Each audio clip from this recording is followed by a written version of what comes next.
Welcome to episode 3 of renovating our stone house. Today we are here in my home village, which I most sincerely adore, and I will give you some updates on the third episode right here. Yes, this lovely house we got in this lovely small village, about to bloom in its full potential of being one of the most remarkable places to stay in Bulgaria.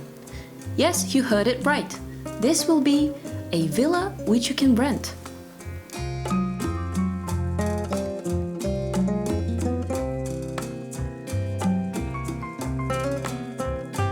So what we did so far, as you saw on episode 2, we started to prepare for grouting the stone outside the facade, and we had a problem with finding a scaffold. It turned out to be very difficult to find a scaffold here because most of the people are building right now in this season, and the scaffolds were pretty much occupied in every near city. What we did as a solution to make a scaffold, as many of you don't know, Nikki's dad is a beekeeper, and we took some beehives and constructed this improvised scaffold, which I must mention we secured very carefully, and at one point I was even pre-secured with rope hanged on the top of the house for safety. And I do not suggest you to do that yourself because it can be extremely dangerous. So be careful. This is just a very optional step that we went through. Don't do it on your own.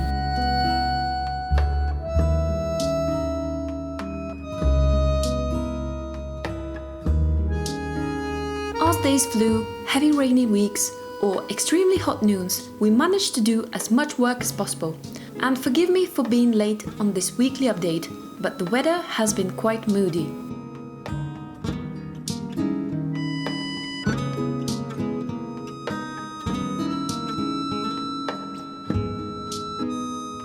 The two-floor property has roughly 40 square meters per floor, and it is enough to host couples, as this being their mini mansion for their romantic voyage.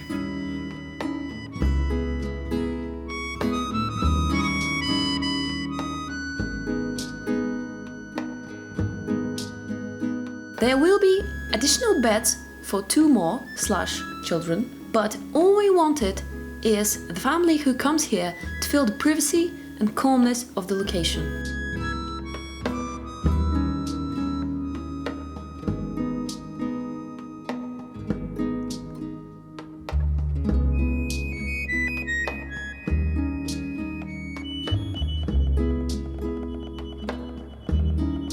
I'm not a fan of massive hotels that often end up being overcrowded. Also, the more people are getting to know Rhodope Mountains, the more interest for full home rentals arises.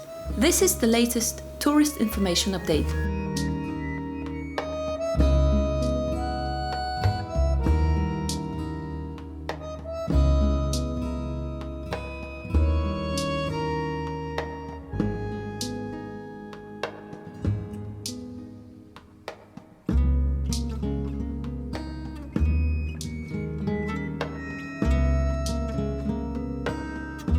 Please do let me know in the comments if you want me to keep making such content, as doing more but uploading not as frequent, or the opposite, doing something less but uploading more frequently. I leave that to you, totally to you.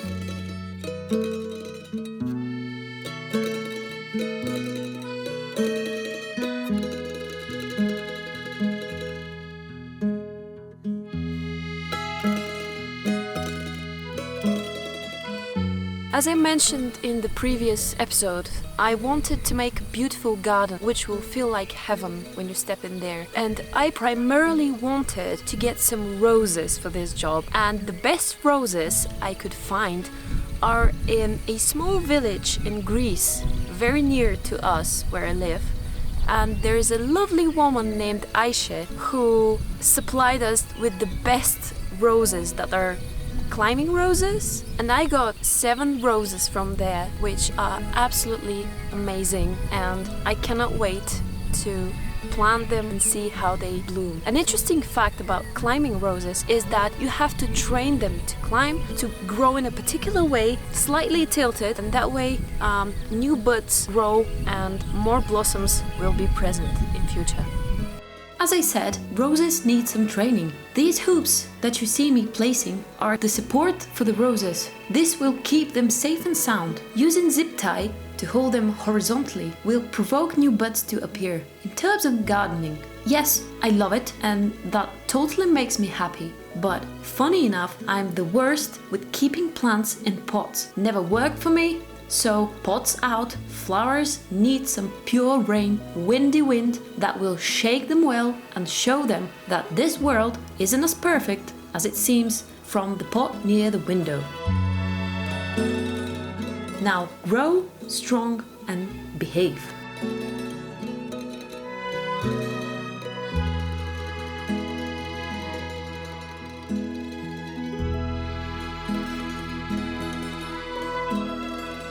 Take a look of my pure happiness while watering. I really hope that this charged you with the best positive energy. All you who's watching.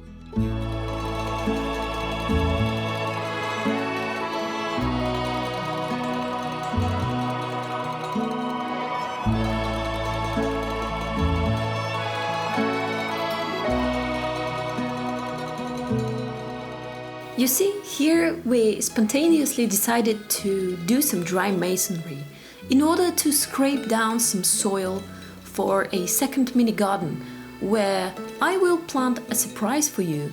So stay tuned and watch what will grow there. That's the point where you are supposed to subscribe and where I am extremely grateful for that.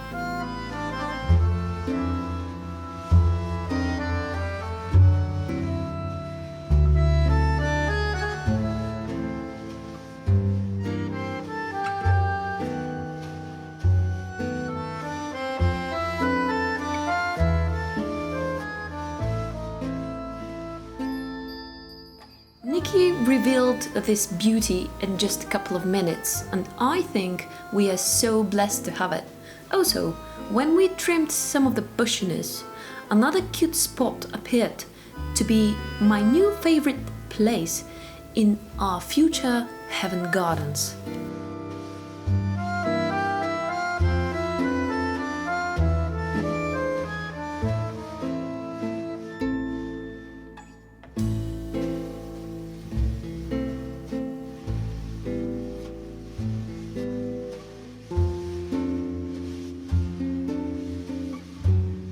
This is the overall look of the surroundings, and these are the juiciest, most fragrant pears that will turn to the best topping on a compliment cake you will find as a surprise on your arrival here.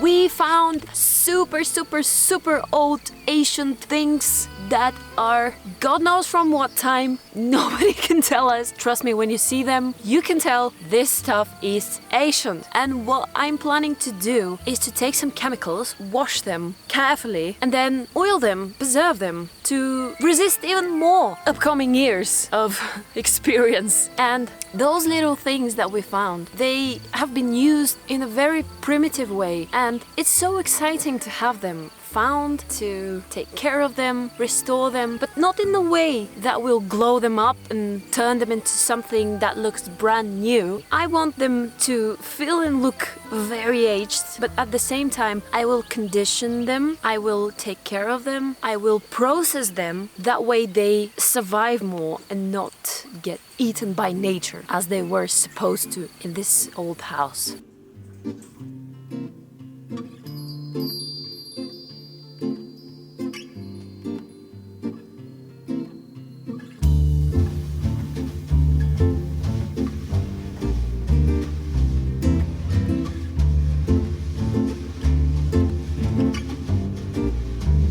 There is so much story in these objects, and so lucky we are that we discovered them.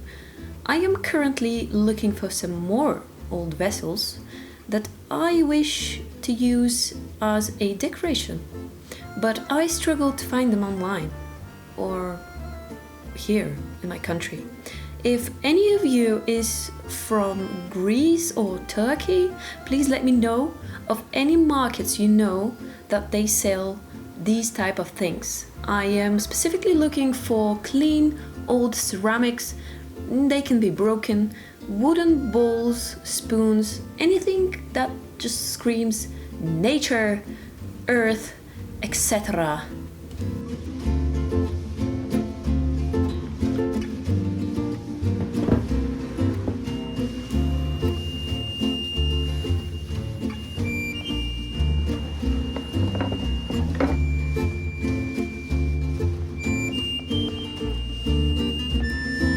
We had some struggles of deciding if we should keep the windows wooden or fake wooden. And of course, my intuition was screaming, do them wooden, because wood is so natural. Yes, but on the other side, wood has to be oiled frequently. And I'm still a bit in that dilemma. You let me know in the comments as well what you think of keeping the windows wooden or replacing them with plastic wooden looking ones, which are more practical. Oh, I love the Italian shutters that they place on the outside of the windows. I adore that thing. And I found myself similar ones here from a person who was selling them online, and I am planning to give them a glow up as well. They just need a little bit of washing, a little bit of sanding, stabilizing, and of course oiling. Wood needs oil to flourish.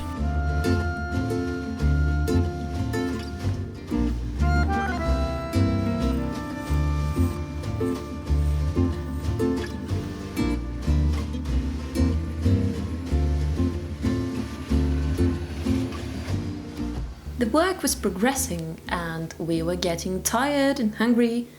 Then guess what? The lovely parents came in, bringing fresh fish, salad and some homemade bonita.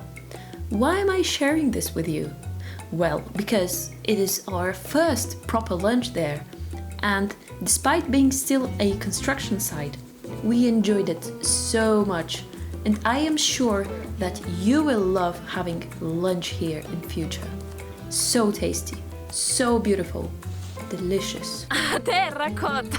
We are currently struggling with a thing, the ground floor. Why? Because it's a Bambi making that noise, don't worry. Yes, we struggled to find the proper stone tile, paved tile for the ground floor. There is no place in Bulgaria that you can find a proper ancient terracotta, which is a shame. And on the next episode, I will share with you the whole journey of finding the right, proper, uncompromised terracotta tiles that I've always dreamt of placing there on the ground floor of our villa that you'll stay in.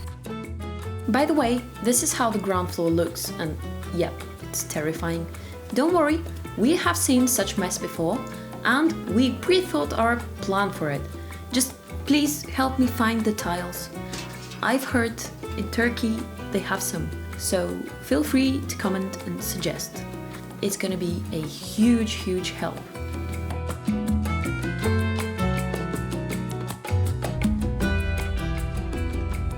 This is the house from another perspective.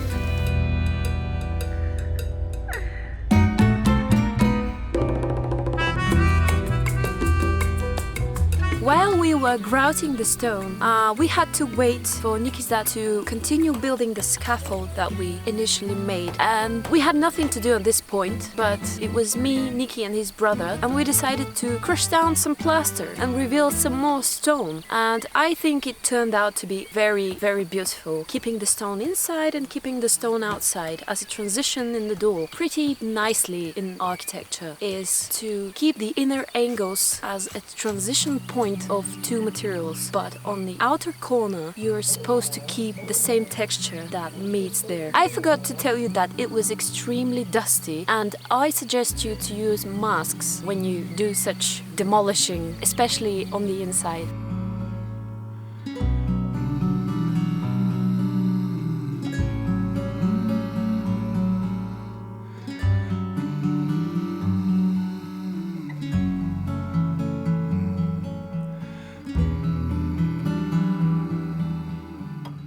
the first episode, I showed you a 3D plan of the building and how we plan to reshape it and construct on the inside, as well as some internal textures and materials. In this particular episode, I will be focusing on the bedroom especially, and I decided to make it lighter because in such heavenly place, if the bedroom was to resemble some sort of heaven, would be nice and it would resonate with the exterior and the view that you see. I also believe that lighter colors in bedroom are a spot on because it not only brightens up and opens the room more, it also gives that calmness, tranquility and relaxation atmosphere which serves its own purpose. And when you go there, you're supposed to relax. That's why it should feel relaxing, not overloaded with tons of colors, distracting from the peace of mind. And as I watched an interview of Rick Owens once, he made his bedroom entirely of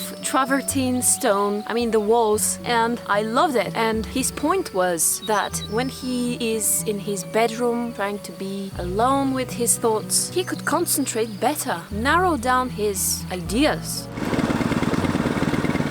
Those who don't know about this whole episodes of restoring the house, we initially planned to make this house as its original looks, but with the difference that we're gonna emphasize its looks, make it more stylish, make it more Italian looking and Ecuador. The house has its soul, but as I said, it needs a little bit of style. I'm an interior designer and that is my job, to make things stylish, beautiful, cozy and atmospheric, and we won't lose that by rebuilding this house. The idea of this reconstruction of this house and this remaking, restoring, whatever you call it, is to maintain making the things on our own, having a code of using eco-friendly and natural materials, and if you can make it with your hands, there's no need to buy it. That's my philosophy in life. So we are going to stick to that philosophy because first, it's more efficient, second, you're proud of that, and third, I believe it's cheaper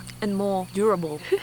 Fly, be free. Come on. Yeah, I like you too, but fly. You're free now.